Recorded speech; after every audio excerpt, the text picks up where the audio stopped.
I found inside the coop dead. I don't even know what caused it. I actually ended up doing sort of a quick necropsy. Hey, good morning, Ginny Barn Cat. How's it going, sweetie? So an unfortunate part about farm life is that farm death is a reality. And in today's video, I've got to actually talk to you guys about another death we've had here on the farm. And no, this never gets any easier.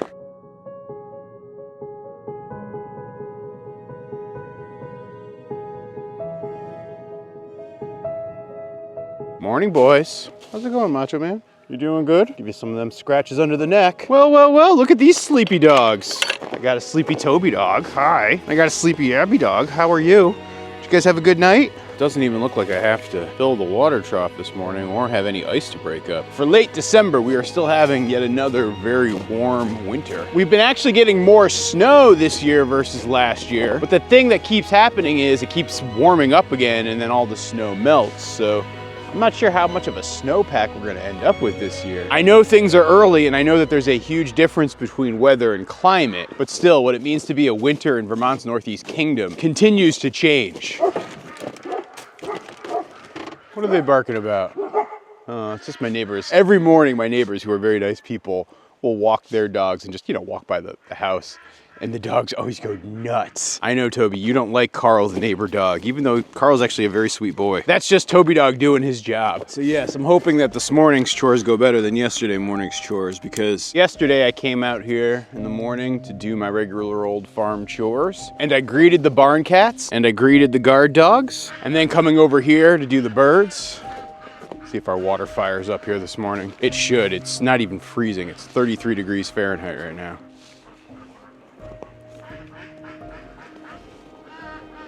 I came into the birdhouse, and that's when the problem started. Hey, don't try to sneak out, come on. Abby, are you gonna behave yourself around the birds? That's right, we don't play.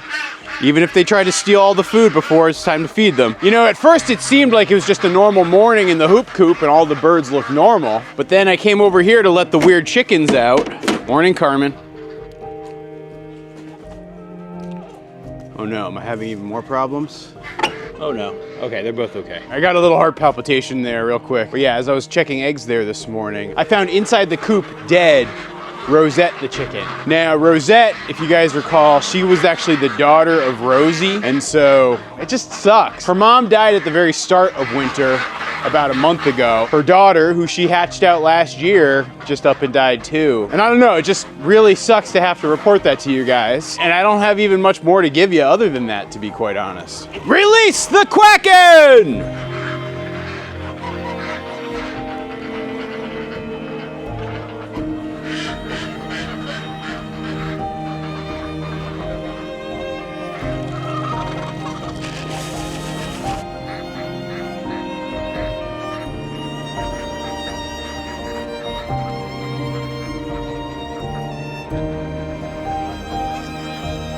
Uh-oh, we have an Abby dog down. What's up, Abby? Huh? Abby, you're being a weirdo, as usual. So this is Abby looking for my approval. I've been actually trying to work with Abby, get her to be a little bit less bossy.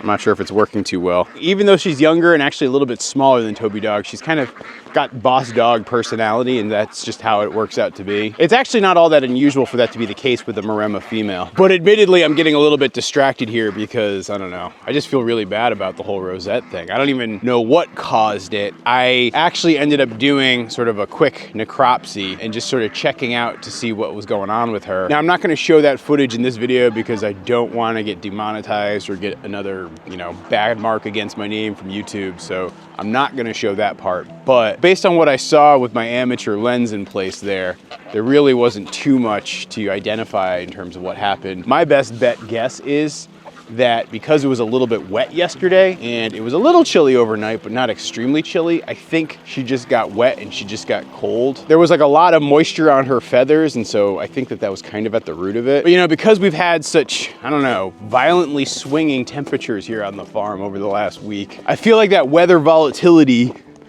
really did play a role if I had to guess. And I will also say, if I actually get another chicken death or even any bird death in the next week or two, I would definitely send them off to the state to be tested. But when I actually look at my bird deaths over the last, I don't know, 3 months or so, I've only lost 2 birds. And so that would not suggest an epidemic of avian flu. So please take a measured response in the comments section. I think if anything, it speaks to the fact that the silky chickens and the weird chickens, if you will, and all really the bantam breeds that I have, they're just a lot more fragile than my other birds. And so part of why I'm always a little bit reluctant to have them is because of that. Part of why I've kept them segregated, like last year I kept them in that brooder house as a way to keep them from the rest of the scrum of all the birds. Honestly, right now, as I'm looking at things, I'm sort of partially considering taking out the remaining weird chickens and moving them into here. But at the same time, the rest of them seem like they're doing okay. And so I don't know.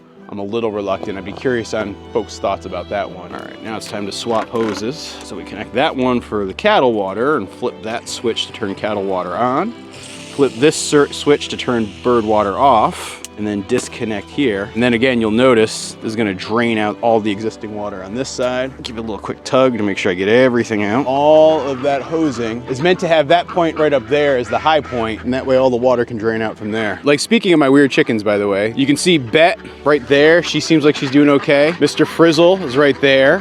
Captain Janeway is right there. And then our other remaining weird chicken is in the back there. You can see her, that's lavender brown. All right, treats for the chickens. Here you go.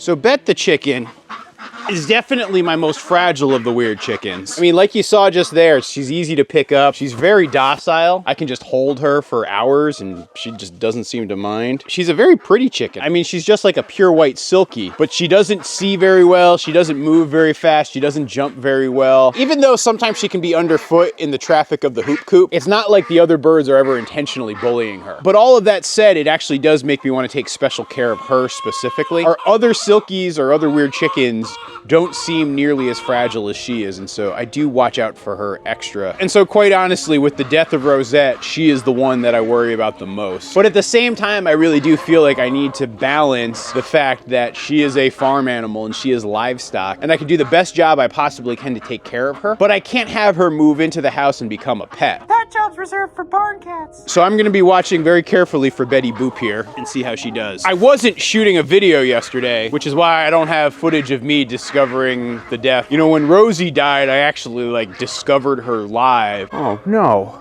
what happened?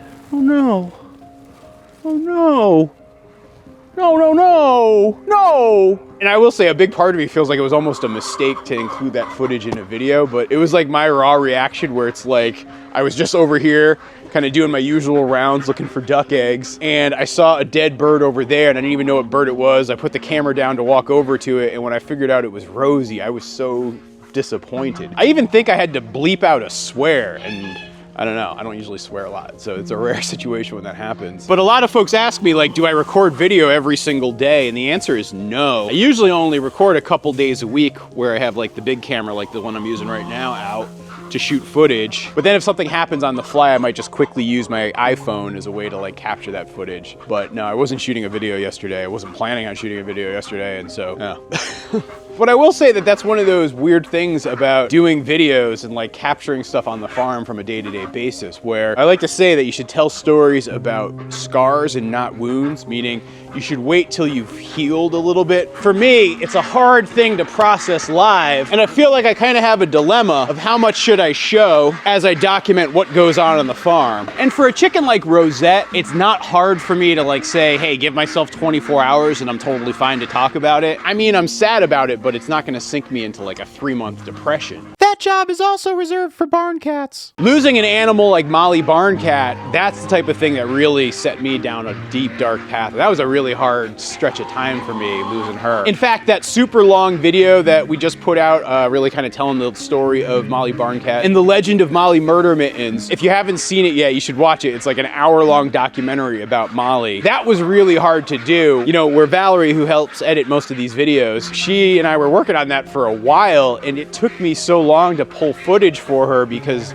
I don't know, I would just get really sad and depressed every time I'd go into like my computer drives and look at old footage of Molly. It would just, yeah, like that sort of thing. Even now, just talking about it, I'm like being very careful not to like set myself off, but like that's a much harder thing to deal with than, say, the death of a silky chicken. But the death of a silky chicken that I've seen from the start of life all the way till now, watched her grow up for a couple of years. I recently lost her mom. That sort of thing will still weigh on you. And it definitely gets a little bit easier. Like when I think about when I lost Margie the murder chicken, that was much harder than losing Rosette. But losing Rosette has been a hard thing, and over the last 24 hours, it's been a big chunk of my mind share and a lot of what I've thought about.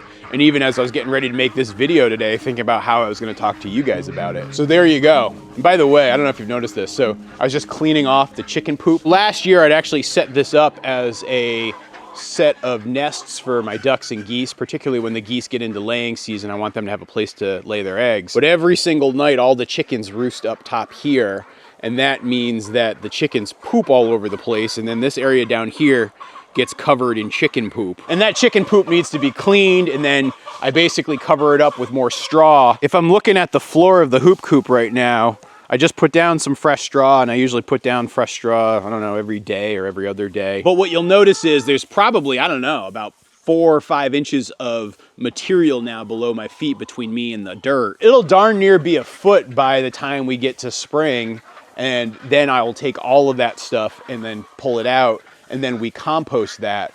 That's how we take what would typically be a pollutant like chicken poop and duck poop and goose poop, and we can actually turn it into really, really good compost that we can use in our garden, we can use it on our trees, and so it's just really good for the soil. And so if you're doing a deep litter bedding method, it's just a tremendous way to build soil and really help your fertility on the farm.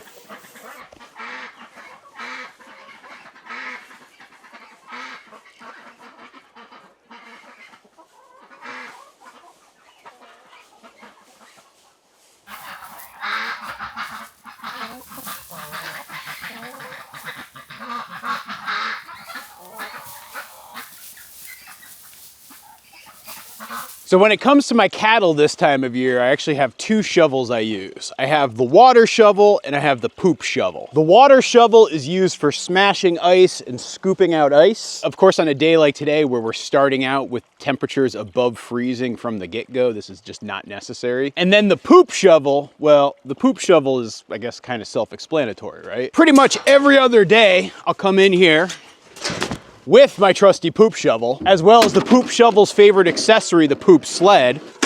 And I'll come in here and scoop up turds. I did not think that this would be one of my life's aspirations, but as far as farm jobs go, it's not that bad. On days like today, they're a little bit soft and squishy, but on most winter days, they're usually just large hockey pucks like this one. Biscuit into the basket. The other thing I'll do is I'll take certain areas where I notice there's a lot of poop, and usually that's where I'll throw some of the old hay as well. And so sometimes I'm doing almost a similar deep litter bedding to like how I'm doing it with my chickens. And then once the winter's over and the cattle move back out to pasture, I'll come in here with the tractor and I'll usually scoop everything up and use that as compost probably about a year later. So like the manure from last year is gonna be the compost for Allison's garden this year. And that includes both the duck, chicken, goose, and cattle manure, like all of that manure. But yes, even though you girls are in here right now, you're still helping the farm and managing the fertility on the farm. You know, a lot of times the more conventional agricultural approaches, what you're gonna find is they'll create these gigantic lagoons filled with manure, and that manure goes liquid and it just gets really gross. What I like to do is actually compost it with either straw or hay. That creates what some folks call a carbonaceous diaper. That carbon soaks up the nitrogen from the poop, and then that's what ultimately makes for the good compost that you can put in your garden. The other downside about the cattle yard is there's also a lot of mud that just starts to come out, particularly once the snow melts and Sort of, you get to see how they trample the ground and beat this area up. This part of the farm is essentially a sacrifice lot, and so I let the cattle spend the winter in here, let it get kind of gross, and then it gets about 6 months of full recovery before they get reintroduced back in here, so it's not too stressful for the land. And yes, I actually know I've been putting this off, but I should do it. I will be putting a couple of brushes on this post so that my cattle can have a nice scratching post. I bet you would like that a lot, wouldn't you, baby bee? Yeah, I'm still working on building trust with baby bee. I'm here for you. I don't have any treats today, but I'm here if you want a petting or a scratch. And then speaking of scratch, you can see where the cattle have rubbed against it as well as where they've chewed everything off. Particularly with the Highland cattle, they really do seem to enjoy being able to like rub up against trees and that sort of thing, which has me actually wondering if I start to fence in more of the pasture around our farm. You know, we have the main pasture, which I fenced in this past year, and that's where the cattle spent most of their time. But part of me wonders if for future years, if I change up my winter housing, do I actually try to keep them in the forest? They wouldn't necessarily have the access to the barn like they do today, but I think they would really like the shelter from the trees, as well as to have the ability to rub up against those trees. Would it really help turn that area more into silvo pasture, where they would basically help crush down a lot of the underbrush. I would thin out some of those trees, and then what would sprout up would be more grass seed that I'd plant. And so rather than be just sort of scrub and like beginning forest, it would become more mature trees coupled with an understory of grass that they could graze in. And so that might be something I start to do to convert more of the forest that we have in the outer areas of the farm into something that's usable for the cattle, but it'll also make for good habitat as well as a way to sequester carbon and really make sure that we're doing the right thing with the land here. You know, mature trees are really great when it comes to sequestering carbon, and then rapidly grazed grasses are also really good when it comes to sequestering carbon. And so the combination of those two things in the form of silvopasture, it's a really nice thing to see. Wouldn't you agree, baby bee? I was hoping to actually go strap on some snowshoes and do a walk and check on my trail cameras today, but it's so warm right now, the snow's melting, and so it's going to be really mushy, and so it's not good snowshoeing weather. But the snow is still also a little bit too deep to really want to walk around too much in it, and so I think I'm gonna have to hopefully wait for a couple of days before it freezes or it melts away. I think we're gonna be getting temperatures in the next couple of days in the 40s and 50s again. So I don't know, I guess we're just having more weird winter weather here in Vermont. Okay, hang on. Some for Jen, some for Pobs.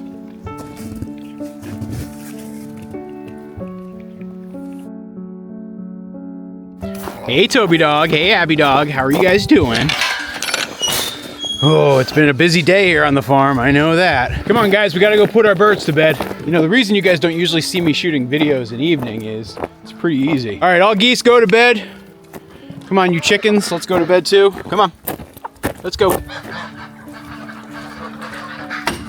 Looks like I got one egg from the day, and it looks like most of my weird chickens are in bed. Oh, Betty Boop. You're not sleeping with the rest of the birds.